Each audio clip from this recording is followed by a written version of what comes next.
Los egipcios usaron su escritura jeroglífica en los papiros para consolidar los conocimientos de sus medicinas. Los más importantes fueron tres papiros.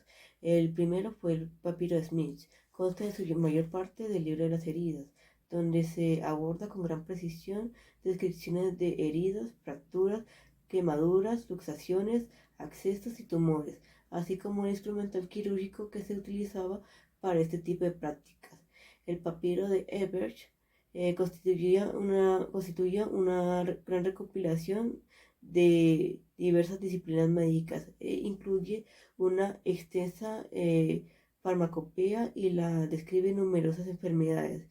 Y del Cacún aborda el tratamiento de las enfermedades ginecológicas, así como los métodos que utilizaban los egipcios para el diagnóstico del embarazo y la determinación parental del sexo, y también las recomendaciones anticonceptivas de la época. Los romanos compartían la misma práctica que los griegos, la cual era llevar a los pacientes a los centros religiosos, en donde eran recibidos por médicos sacerdotes que aceptaban las ofrendas y otros obsequios que traían, anticipando su curación o por lo menos alivio para sus males. Los griegos enfermos dejaban sus ropas y se vestían con túnicas blancas, para pasar a otra habitación a esperar ser llamados. Cuando llegaba su turno los trasladaban al Abatón, la parte más sagrada del templo, donde había una estatua de Asclepíades para hacer donaciones, sacrificios y plegarias hasta quedarse dormidos esperando ser escuchados y curados por su Dios. Los romanos nombraron incubatio al lapso de tiempo en el que llegaba el dios médico al templo junto con sus hermanas divinas, Higiene y Panacea, así como los animales sagrados, el perro y la serpiente, para posteriormente examinar a los pacientes que se encontraban dormidos y realizar el debido tratamiento para su enfermedad.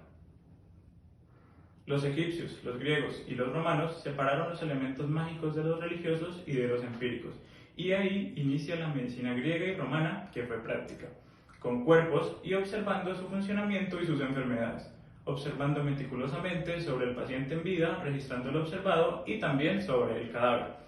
La enfermedad tenía causas naturales y no eran castigos divinos. Descubrieron que la enfermedad es un fenómeno natural causado por las condiciones mismas de la naturaleza, como clima, aire, alimentación, ubicación geográfica, entre otras, y no algo sobrenatural como lo postulaba la medicina primitiva. Entendieron que las enfermedades no solo se generan por medios externos al cuerpo, sino también desde adentro, mirando al hombre como un ser con cuerpo y alma, buscando la perfección del hombre basado en su naturaleza y no en lo sobrenatural. Los egipcios, al igual que los griegos, lograron que su medicina fuera la ciencia que mayor desarrollo alcanzó, hasta el punto de que la fama de sus médicos rebasaron fronteras, y en más de un caso, otros países solicitaron su ayuda para solventar enfermedades a las que sus propios médicos no habían encontrado respuesta. Una teoría importante en la medicina racional griega era la teoría de los humores. Según esta teoría, el cuerpo estaba compuesto por 4 humores: sangre, flema, bilis amarilla y bilis negra. Un desequilibrio en estos humores se creía que causaba enfermedades, y los tratamientos se centraban en restablecer ese equilibrio a través de cambios en la dieta y el estilo de vida. Esta teoría fue posteriormente refinada por el médico romano Galeno.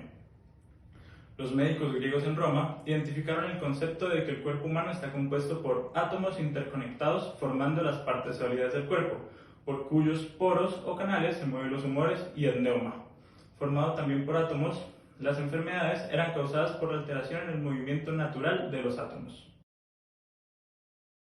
Por otra parte, establecieron una acertada descripción del aparato genital femenino, realizaron análisis de las causas de las distocias, que eran partos anormales, y las técnicas obstétricas para superarlas, así como también lograron describir las enfermedades ginecológicas del embarazo, cuidados pediátricos del neonato, condición correcta de las nodrizas y las enfermedades infantiles.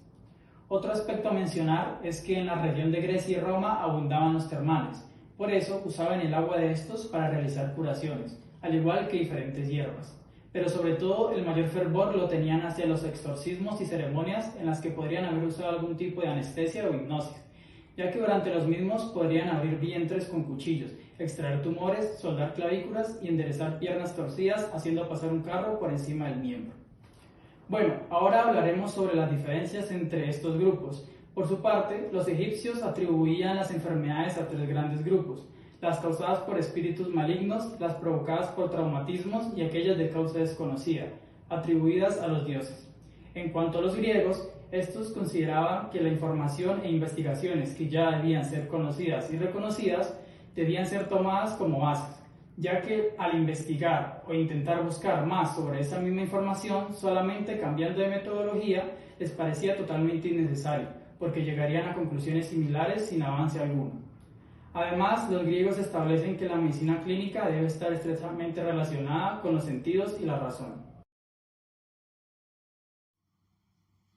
En la doctrina de Hipócrates relativa a la medicina, en donde se hace la distinción entre signos de primer orden y signos de segundo orden, se refiere a las enfermedades epidémicas, separando las locales de las generales, y trata extensamente el asunto de las fiebres. Los síntomas de primer orden son considerados lo propio de la enfermedad y sirven para distinguirla de todas las demás particulares, son signos diagnósticos.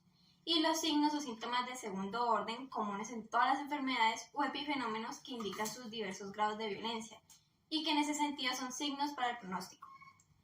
Para Hipócrates, los primeros, aunque hacen parte de la nosología, el saber sobre la enfermedad, son poco útiles para el alivio del enfermo, para la terapéutica y para la lucha contra el sufrimiento que generan las enfermedades en los pacientes, mientras que los segundos son los que, una vez establecidos con precisión, sí permiten ese alivio y además brindan la posibilidad de saber hacia dónde va la enfermedad, es decir, el pronóstico tan importante en la medicina hipocrática.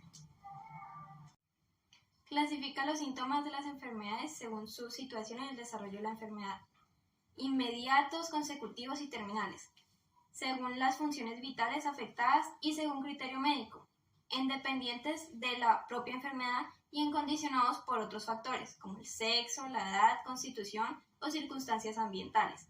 En terapéutica mantenía el concepto de la fuerza curativa de la naturaleza, reforzada por un tratamiento condicionado por 4 factores: el tipo de enfermedad, la mezcla humoral y facultades de los órganos afectados, la constitución y particularidades del enfermo, edad, sexo, costumbres. Y las causas externas, el ambiente, los hábitos de vida.